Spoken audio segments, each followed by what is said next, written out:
It's the year 1177. You're not a knight, you're a siege engineer, surrounded by mud, masonry, and the terrifying hum of enemy arrows. In a war of walls and willpower, your job is destruction, from the shadows, not the front lines. But you're still in lethal danger. Siege warfare is architectural chess. Every fortress is a puzzle, and you're the mind tasked with cracking its deadly design.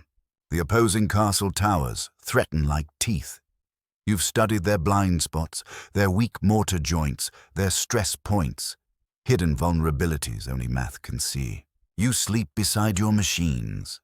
Catapults, battering rams, towers on wheels, behemoths that creak and groan like beasts of war. Before dawn, your team tightens cords, drives fresh bolts into thick planks. A single flaw, and the whole weapon snaps. A trebuchet is art and terror. You calculate counterweights with care. The payload's path must arc like divine retribution. But wood cracks, ropes fray. You've seen mangled arms from misfires. Your calculations must be flawless, or lives end in splinters. Today's task: breach the south wall. Your scouts noted loosened stones at the base, an exploit. If your aim is true, you signal the countdown. Drum beats echo. Tension coils in your chest. There's no undoing a launched stone. The stone flies, an airborne boulder trailing dust. It whistles skyward, then crashes hard. Direct hit. The south wall shakes, but doesn't fall. Defenders respond.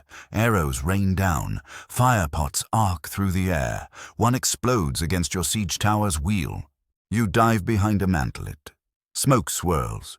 You cough, heart racing. You're not safe behind your calculations. Repairs begin instantly. Teams douse flames. This war is fought not just in attack, but in keeping your machines alive.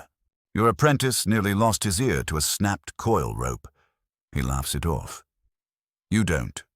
Precision is survival. Your tools are ash, stone, and steel.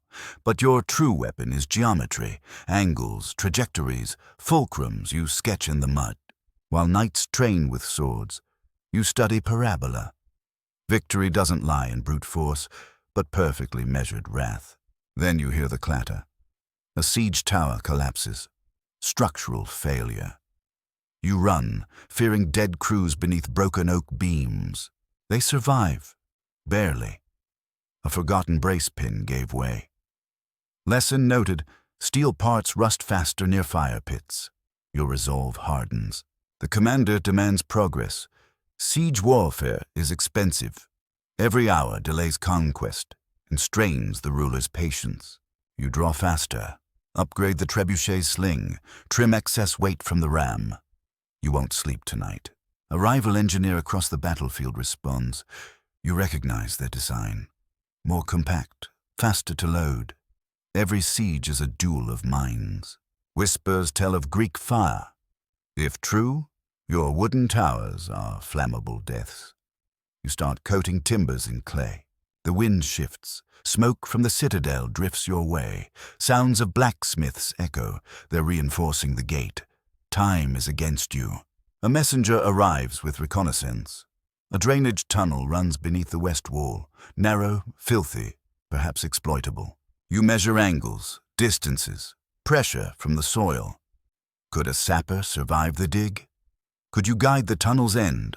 You go down yourself. Dank air, damp earth. You feel the pressure of centuries above you. The walls throb with weight. Soil samples confirm your fear. The clay here shifts easily. Reinforcing will take time you don't have. You scrap the tunnel plan. Too unstable. Back topside, sunlight strikes your face like an epiphany. It must be the catapult again. This time, you'll focus fire. One breach point. One relentless rhythm of stone after stone. You assign 3 teams. The tempo builds. Your crew sweats, reloads, fires, reloads again. The machines groan like titans at war. A crack appears in the fortress wall. Small but undeniable. Stone dust waterfalls from the breach. Your heart pounds. Hours pass. Missiles fly endlessly. When the breach finally widens, the air fills with shocked silence. The gate captain blows a horn. Infantry prepare for the charge, but your job isn't done. You pivot the siege tower toward the fractured wall. Dismantled and rebuilt 6 times, it must finally serve its purpose. Your feet ache, your palms bleed. But your mind, sharpened by fire, this is your masterpiece of war. The tower lurches into place. Ladders drop against trembling stone. Soldiers begin their brutal climb. You watch, breathless. 4 men fall, but 5 make it through. A foothold. Inside, a skirmish begins. You hold the line outside. You send in spare ballast. Shielded carts roll forward. The siege tower must endure, even if you do not. Hours pass. Then it happens. A banner waves from the wall. The castle is taken. You exhale, but there's no cheering. Victory feels hollow. The price of conquest isn't counted in knights. It's etched into those who do the math of devastation. You return to camp. Your machines are sacred ruins now, monuments to angles, arc lengths, and sleepless nights. An apprentice asks how you knew where to strike. You answer softly, I listen to the stones. The campaign maps are rolled up. You already smell clay and wet wood. Another siege ahead, another puzzle to destroy. You were never a knight, but you wielded power few warriors understood. Destruction planned to the inch. Would you survive this world, with splinters in your palms and equations on your tongue? Maybe, if you solve fast enough. And if you don't, your machines collapse, your men are lost. One mistake, one misfire, and the battle ends before it begins. Surviving as a 12th century siege engineer wasn't just hard. It was a race against fear, fatigue, and fickle physics.